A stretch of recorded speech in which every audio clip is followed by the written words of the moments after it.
Hello everyone. तो beta gamma function की series में हमने देखा कि अगर हमें कोई डबल इंटीग्रेशन गिवन हो किसी एक डोमेन में तो उसे हम डायरेक्टली किस तरह से गामा फंक्शन के टर्म में उसको एक्सप्रेस कर सकते हैं और उस इंटीग्रल को इजीली सॉल्व कर सकते हैं। और इस वीडियो में आज हम सभी को ये जानना है कि अगर हमें कोई ट्रिपल इंटीग्रेशन यानी कि वॉल्यूम इंटीग्रेशन को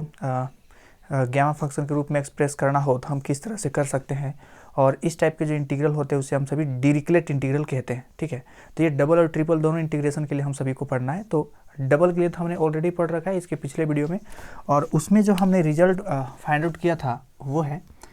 अगर कोई डबल इंटीग्रेशन हो जिसका लिमिट होगा 0 to h - x और 0 to h x to the power l - 1 y to the power m - 1 into d x into d y, तो इसका जो रिजल्ट आता है वो आता है gamma l gamma m divided by gamma l plus m plus 1 और यहाँ पे होगा h to the power m plus n। ठीक है, ये हमने पिछले वीडियो में ऑलरेडी डिराइव किया है, जिसका कि यूज हम सभी इस वीडियो में करेंगे ट्रिपल इंटीग्रेशन को इसी तरह से गामा फंक्शन के रूप में एक्सप्रेस करने के लिए। और ऑब्वियसली ये जो हमने लिमिट ले रखा है ना, वो ले रखा है गिवन डोमेन के अकॉर्डिंग, जो भी हम सभी को रीजन गिवन होता है जिसमें कि हमको ये डबल इंटीग्रेशन की इवैल्यूएट करना है। तो सिमिलरली हम सभी को आज ये प्रूफ करना है कि अगर ट्रिपल इंटीग्रेशन हो किसी एक वॉल्यूम में, और ये जो वॉल्यूम बाउंड होगा ना, इस रीजन को भी हम सब डिफाइन करने वाले हैं। तो अगर यहाँ पे इंटीग्रल हो x to the power l - 1 y to the power m - 1 और z to the power n - 1 into d x into d y into d z, तो इसे हम लिख सकते हैं गामा फंक्शन के रूप में gamma l gamma m gamma n divided by gamma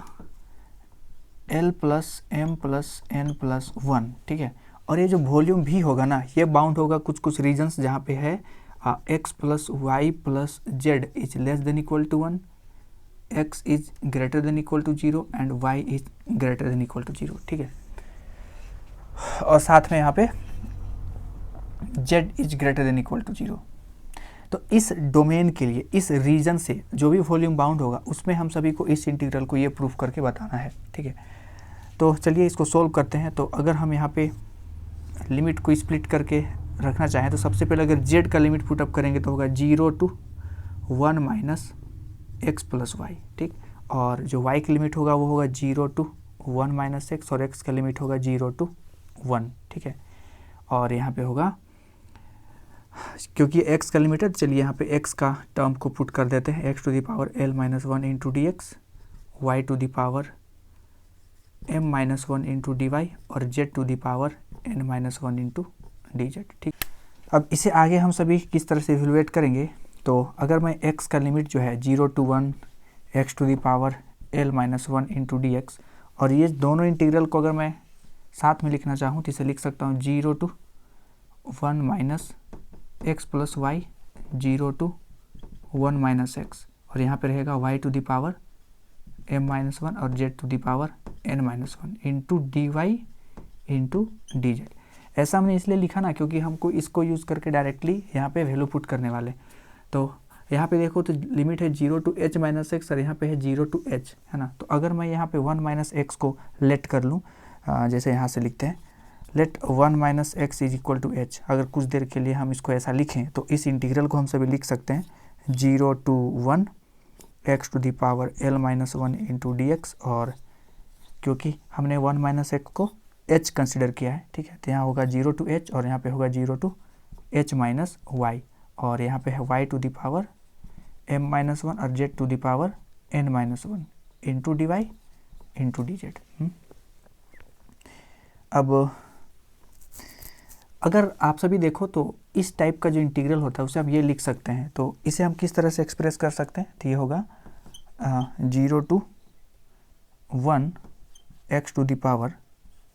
l - 1 into d x, और इसे हम लिख सकते हैं, अगर यहाँ पे l और m है तो हम सभी गामा l गामा m और नीचे ये लिखते हैं, यहाँ पे m और n है तो हम सभी इसे क्या लिख सकते हैं, gamma m gamma n divided by gamma m plus n plus 1, और साथ में h का पावर क्या होगा, m प्लस n होगा। ठीक, जहाँ पे h का वैल्यू हम लोग वापस इसको रख देंगे क्या, 1 माइनस एक्स। तो चलिए अगर इसको मैं यहाँ से यहाँ सोल्व करता हूँ, थोड़ा सा स्पेस कम है तो इससे एडजस्ट करना पड़ेगा। तो ये हो गया 0 to 1 x to the power l minus 1 into d x, और ये पूरा का पूरा तो कांस्टेंट है ना, इसको हम बाहर रख सकते हैं, gamma m gamma n divided by gamma m plus n, ठीक है, प्लस 1, इसको ऐसे लिख सकते हैं। और h के प्लेस पे हम क्या रखें, h के प्लेस पे 1 minus x to the power m plus n रख सकते हैं इंटू डी एक्स, है ना। अब एक चीज़ यहाँ पे फिर से देखो, तो हमने पढ़ा है कि अगर 0 to 1 लिमिट हो और यहाँ पे x to the power n है और 1 minus x to the power m minus 1 है ना, तो इसे हम सभी क्या लिख सकते हैं, इसे लिख सकते हैं gamma m gamma n divided by gamma m plus n, ऐसा लिख सकते हैं, है ना। ये हमने पढ़ा है ऑलरेडी। तो हम कुछ इसको ऐसा ही बनाना चाहते हैं, तो यहाँ पे अपने से क्या दे दें, +1 -1 दे दें, क्योंकि यहाँ पे -1 रहना ज़रूरी है ना। तो हम इस रिजल्ट को इसके अकॉर्डिंग क्या लिख सकते हैं, इसको लिख सकते हैं gamma m gamma n divided by gamma m plus n plus 1 into, इसको इसके अकॉर्डिंग, है ना, इसके अकॉर्डिंग हम क्या लिख सकते हैं, इसे लिख सकते हैं ग्यामा l ग्यामा इस पूरे का वैल्यू यानी कि m plus n plus 1 divided by gamma ये दोनों का सम यानी कि l plus m plus n plus 1। तो ये तो कैंसिल हो गया, तो हम सभी को रिजल्ट क्या मिल रहा है, gamma m gamma n gamma l divided by gamma l plus m plus n plus 1, ठीक है। तो ये हमने प्रूव कर लिया। तो ये ट्रिपल इंटीग्रेशन को हम सभी इस तरह से ग्यामा फंक्शन रूप में से एक्सप्रेस कर सकते हैं। तो ये था डिरिक्लेट इंटीग्रल, जो कि ट्रिपल इंटीग्रेशन को हम सभी किस तरह से लिखते हैं ग्यामा फंक्शन के रूप में, उसको हमने देखा।